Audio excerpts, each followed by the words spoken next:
ઘણી બધી અલગ અલગ બાબતોમાં રસ પડે છે. લોકો ઘણીવાર આને ધ્યાન ભટકાવનારું ગણે છે. પણ શું ખબર, કદાચ આ જ આપણી સૌથી મોટી તાકાત હોય? હકીકતમાં, જેમને રસના વિષયો અનેક હોય છે, એમનું મગજ વધુ ઝડપી અને લવચીક હોય છે. જો આ સ્લાઇડ પરનો પ્રશ્ન કોઈને પોતાનો લાગતો હોય તો સમજી લેજો કે આ વિશ્લેષણ એમના માટે જ છે. કોઈ પાછળ નથી અને કોઈનું ધ્યાન ભટકેલું નથી. બસ એક સાચી વ્યૂહરચનાની જરૂર છે અને આજે આપણે એ જ શીખવા જઈ રહ્યા છીએ. તો આજે આપણે શું વાત કરવાના છીએ? આ 4 મુખ્ય મુદ્દાઓ પર. આપણે એક જ સ્કિલની જૂની માન્યતાથી શરૂઆત કરીશું અને પછી SCALE ફ્રેમવર્ક સુધી પહોંચીશું, જે આપણા શોખ અને રસને વાસ્તવિક પરિણામોમાં ફેરવવામાં મદદ કરશે.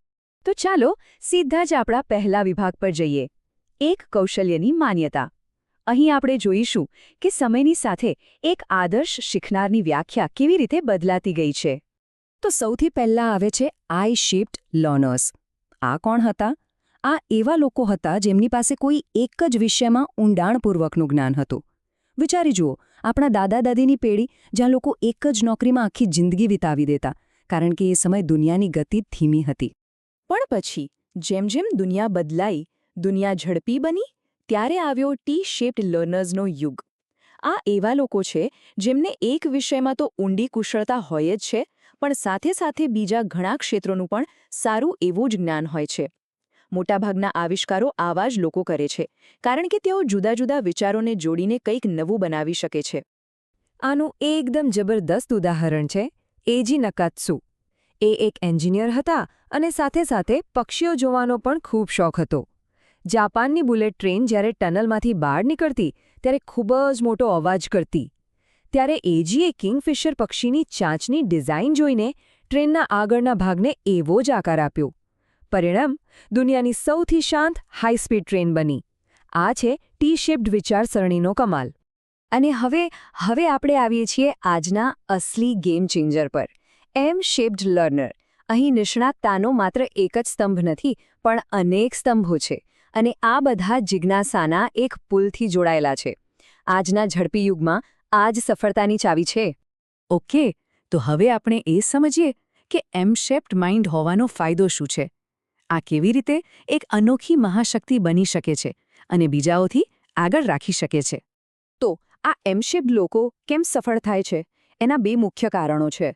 પહેલું, તેઓ અલગ અલગ ક્ષેત્રોના જ્ઞાનને ભેગું કરીને ઓછા સમયમાં વધુ મૂલ્ય બનાવે છે. અને બીજું, એમની સ્કિલ્સનું કોમ્બિનેશન એટલું અનોખું હોય છે કે એમની કારકિર્દીમાં લગભગ કોઈ સ્પર્ધા જ નથી રહેતી. ભારતમાંથી જ એક અદ્ભુત ઉદાહરણ લઈએ, વૈજ્ઞાનિક જે.સી. બોઝનું. તેઓ ખાલી ભૌતિકશાસ્ત્રી નહોતા, પણ જીવવિજ્ઞાની, વનસ્પતિશાસ્ત્રી અને લેખક પણ હતા. એમણે પોતાના બધા જ જ્ઞાનને ભેગો કરીને ક્રેસ્કોગ્રાફ નામનું મશીન બનાવ્યું, જેનાથી એમણે સાબિત કર્યું કે વનસ્પતિને પણ પીડાનો અનુભવ થાય છે. આજનું ઉદાહરણ જોઈએ તો ઇલોન મસ્કને કોણ નથી ઓળખતો? વિચારો, જો એ માત્ર એક એન્જિનિયર હોત તો કદાચ કોઈ મોટી કંપનીમાં કામ કરતા હોત. પણ એમણે વિજ્ઞાન, ટેકનોલોજી, બિઝનેસ અને થોડુંક ગાંડપણ, આ બધું ભેગું કરીને સ્પર્ધાને જ ખતમ કરી દીધી. એમની સફળતાનું રહસ્ય કોઈ એક વિષયની માસ્ટરી નથી, પણ અલગ અલગ સ્કિલ્સનું અનોખું મિશ્રણ છે. તો સવાલ એ જ છે કે આ એમ-શેપ્ડ માઇન્ડ બનાવવું કઈ રીતે? એના માટે જ છે આપણું SCAL ફ્રેમવર્ક. આ એવી 5 પ્રેક્ટિકલ આદતો છે જે કોઈપણ વ્યક્તિને એમ-શેપ્ડ માઇન્ડ બનાવવામાં મદદ કરી શકે છે. તો SCALE-માં 5 આદતો છે. S એટલે સેલ્ફ લર્નિંગ સિક્વન્સ, એટલે કે એક પછી એક શીખવું. C એટલે કન્વર્ટ ફ્રી ટાઈમ, એટલે કે ખાલી સમયનો ઉપયોગ કરવો. A એટલે અડેપ્ટ ટુ ફેલિયર, નિષ્ફળતા સાથે અનુકૂલન સાધવું. L એટલે લર્ન ડીપલી, ઊંડાણપૂર્વક શીખવું. અને E એટલે એવરી એફર્ટ કાઉન્ટ્સ, દરેક પ્રયાસ ગણાય છે. ચાલો હવે આ દરેકને થોડું વિગતવાર સમજીએ. પહેલું છે S સેલ્ફ લર્નિંગ સિક્વન્સ. આનો સીધો અર્થ છે કે એક સમયે માત્ર એક જ નવી સ્કિલ શીખવા પર ધ્યાન કેન્દ્રિત કરવું. એટલે કે એક જ સમયે નવલકથા લખવાનું, કોડિંગ શીખવાનું અને ગિટાર વગાડવાનું, આ બધું જ સાથે નહીં ચાલે. કશું જ બરાબર નહીં શીખી શકાય. શીખવાની પ્રક્રિયા હંમેશા ક્રમમાં હોય છે, એક સાથે નહીં. હવે આવે છે C એટલે કે કન્વર્ટ ફ્રી ટાઈમ. ખાલી સમયનો ઉપયોગ એવી સ્કિલ્સ શીખવામાં કરવો જેમાંથી આનંદ મળે. આંદ્રે ગિમનું ઉદાહરણ જુઓ. એ દર શનિવારે રાત્રે માત્ર મજા માટે લેબમાં પ્રયોગો કરતા અને એકવાર એમણે સ્કોચ ટેપ અને ગ્રેફાઇટ સાથે રમતા રમતા જ ગ્રેફિનની શોધ કરી નાખી. એમને નોબેલ પુરસ્કાર પણ મળ્યો. ક્યારેક ક્યારેક મનોરંજન માટે કરેલું કામ પણ અકલ્પનીય પરિણામો આપી શકે છે. ત્રીજો મુદ્દો છે એ એટલે કે નિષ્ફળતા સાથે અનુકૂલન. આનો મતલબ એ નથી કે પ્રયત્ન જ ના કરવો. મતલબ એ છે કે કોઈ પણ કામમાં પૂરેપૂરો જીવ રેડી દો અને પછી જો એમાં સફળતા ન મળે તો કોઈ પણ જાતના અફસોસ વગર કંઈક નવું શરૂ કરો. જ્યારે કોઈ કામમાં 100% આપ્યું હોય ત્યારે રસ્તો બદલવાનો નિર્ણય લેવો સહેલો થઈ જાય છે. આ માટે રોજર ફેડરરનું ઉદાહરણ એકદમ પરફેક્ટ છે. મોટાભાગના લોકોને ખબર નથી કે ટેનિસ પર ધ્યાન આપતા પહેલા એ ફૂટબોલ, બેડમિન્ટન અને કુસ્તી પણ રમતા હતા. અને આ બીજી રમતોમાંથી જ એમણે જે ફૂટવર્ક અને હાથ-આંખનું કોર્ડિનેશન શીખ્યા એણે જ એમને ટેનિસના લેજન્ડ બનાવ્યા. એક ક્ષેત્રમાં શીખેલી વસ્તુ બીજા ક્ષેત્રમાં તાકાત બની શકે છે. ચોથો સિદ્ધાંત છે એલ એટલે કે ઊંડાણપૂર્વક શીખવું. જો શોર્ટકટ કોને નથી ગમતા, પણ સાચું શીખવાનો સંઘર્ષ જ કામ આવે છે. જ્યારે આપણે કોઈ વસ્તુ શીખવા માટે મહેનત કરીએ છીએ, સંઘર્ષ કરીએ છીએ, ત્યારે એ વાત આપણા મગજમાં કાયમ માટે છપાઈ જાય છે. બીજા કદાચ ભૂલી જાય, પણ એ જ્ઞાન આપણી સાથે કાયમ રહે છે. અને છેલ્લે આવે છે ઈ એવરી એફર્ટ કાઉન્ટ્સ એટલે કે દરેક પ્રયાસ ગણાય છે. ઘણીવાર આપણને લાગે કે કોઈ પ્રોજેક્ટ અધૂરો રહી ગયો તો એ નિષ્ફળતા છે. પણ ના, એવું નથી. એ બધા અનુભવના પાયાના પથ્થરો છે. લિયોનાર્ડો ડા વિન્ચીએ એમની લગભગ 50% પેઇન્ટિંગ્સ અધૂરી છોડી હતી, પણ એ બનાવતી વખતે એમણે જે કંઈ શીખ્યું એનો ઉપયોગ એમણે એમની બીજી મહાન શોધોમાં કર્યો. યાદ રાખજો, દરેક પ્રયાસ ગણાય છે.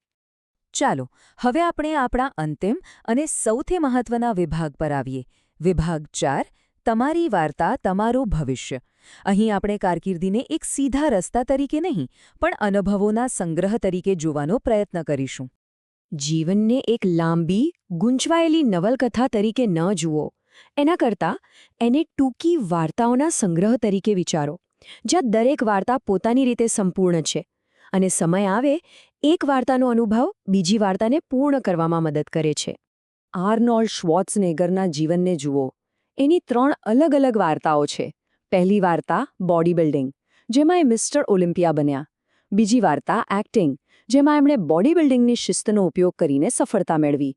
અને ત્રીજી વાર્તા રાજકારણ, જેમાં એમણે એક્ટિંગમાંથી શીખેલી કોમ્યુનિકેશન સ્કિલ્સનો ઉપયોગ કરીને ગવર્નર બન્યા. જુઓ કેવી રીતે દરેક વાર્તાએ આગામી વાર્તા માટે પાયો નાખ્યો. તો આ આખી વાતનો સાર શું છે? એક શબ્દમાં કહીએ તો અનુકૂલન ક્ષમતા.